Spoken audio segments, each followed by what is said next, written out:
Hello friends, তোমাদের সকলকে আমার চ্যানেলে স্বাগত। এখন শীতকাল, চারিদিকে প্রচুর ফুলকপি পাওয়া যায়। ফুলকপি খেতে আমরা সকলেই ভালোবাসি। তো ফুলকপি নানা রকম তরকারি, নানা রকমভাবে আমরা করে খেয়ে থাকি। তো আমি আজকে একটু অন্য রকমভাবে ফুলকপি রান্না করব। তো ফুলকপিটা আমি কিভাবে রান্না করব, কি দিয়ে রান্না করব স্পেশাল, সেটা তোমরা পুরো ভিডিওটা দেখতে থাকো। তার জন্য আমি একটা বড় ফুলকপি নিয়েছি এবং ছোট ছোট টুকরো করে নিয়েছি। পেছনের অংশটাকে ফেলে দেবো, ডাটির অংশটাকে দিয়ে খুব ছোট ছোট টুকরো করে নেবো। ঠিক আমি যেভাবে ছোট করছি সেইভাবেই ছোট করে নিতে হবে। তো খুবই অল্প আমি নিয়েছি। এরপর 1 কাপ জলের মধ্যে 1 চামচ নুন দিয়ে ফুলকপিগুলোকে আমি সেদ্ধ করে নেবো। আগে থেকে ফুলকপিটা ধুয়ে নিতে হবে, তারপর হালকা একটু সেদ্ধ করে নিতে হবে। 1 মিনিট একটু সেদ্ধ করলেই হয়ে যাবে। বেশি সেদ্ধ করলে ফুলকপিগুলো রান্নার সময় গলে যেতে পারে। এরপর আমি একটা প্লেটের মধ্যে ফুলকপিগুলোকে তুলে নিয়ে ঠান্ডা করার জন্য রেখে দিচ্ছি।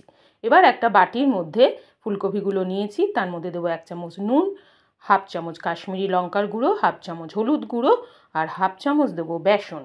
এবার ভালো করে এগুলোকে একসাথে মেখে ম্যারিনেট করে ফুলকপিটাকে রেখে দেবো 5 মিনিট। এবার একটা কড়াইয়ের মধ্যে 2 চামচ সর্ষের তেল দেবো। সর্ষের তেল দিয়ে ম্যারিনেট করা ফুলকপিগুলোকে একটু 2-1 মিনিট ধরে একটু লাল লাল করে একটু ভেজে নেব। খুব বেশি ফ্রাই করতে হবে না, অল্প ফ্রাই করলেই হয়ে যাবে। এবার ফ্রাই হয়ে গেছে। এবার আমি একটা প্লেটের মধ্যে তুলে নিয়েছি। সেই কড়াইয়ের মধ্যে আরও 1 চামচ তেল দেব, দিয়ে একটা ছোটো সাইজের পেঁয়াজ কুচি, রসুন কুচি এবং ক্যাপসিকাম কুচি, তোমরা তোমাদের ইচ্ছা মতন সবজিও অ্যাড করতে পারো আর যেভাবে খুশি কেটে নিতে পারো। এরপর একটু ফ্রাই করার পর টমেটো, আমি একটা ছোটো সাইজের টমেটোকে লম্বা করে কেটে রেখেছিলাম, দিয়েছি। তারপরে দিয়েছি 1/2 চামচ নুন, 1/2 চামচ হলুদ, 1/2 চামচ কাশ্মীরি লঙ্কার গুঁড়ো আর অল্প একটু 2 চিমটি মতন আদার গুঁড়ো। তোমরা আদা বাটাও এখানে অ্যাড করতে পারো। তারপর ফুলকপিগুলো ভেজে রাখা দিয়ে দেবো আর একটা কাঁচা লঙ্কা এর মধ্যে অ্যাড করব। দিয়ে 2-1 মিনিট একটু নাড়াচাড়া করে নেবো যাতে টমেটোর কাঁচা গন্ধ, মশলার কাঁচা গন্ধ না থাকে। তারপর 2 চামচ গরম জল দেবো। এবার 5 মিনিট ঢাকা দিয়ে রেখে দেবো। 5 মিনিট পর ফিরে আসলাম। দেখো সব সেদ্ধ হয়ে গেছে। ফুলকপি তো আগেই সেদ্ধ করে রেখেছিলাম। এরপর আমি একটা চিজের কিউব নিচ্ছি। তোমরা এমনি চিজও তোমরা যে কোনো চিজই এর মধ্যে অ্যাড করতে পারো। তো আমি আমুল চিজ নিয়েছি। এবার এটাকে আমি একটু গ্রেট করে এই ফুলকপির ওপরে দিয়ে দেবো। বেশ কিছুটা চিজ আমি এর ওপরে অ্যাড করব। খুবই কম ফুলকপি, বেশি ফুলকপি হলে 2 কিউব তোমাদের অ্যাড করতে হবে।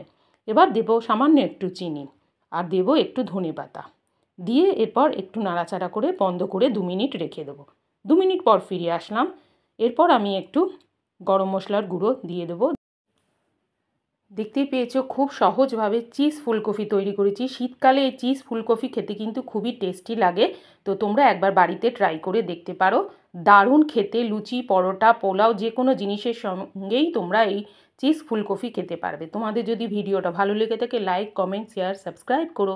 তোমাদের সাথে দেখা হবে আবার নেক্সট কোনো ভিডিওতে। বাই।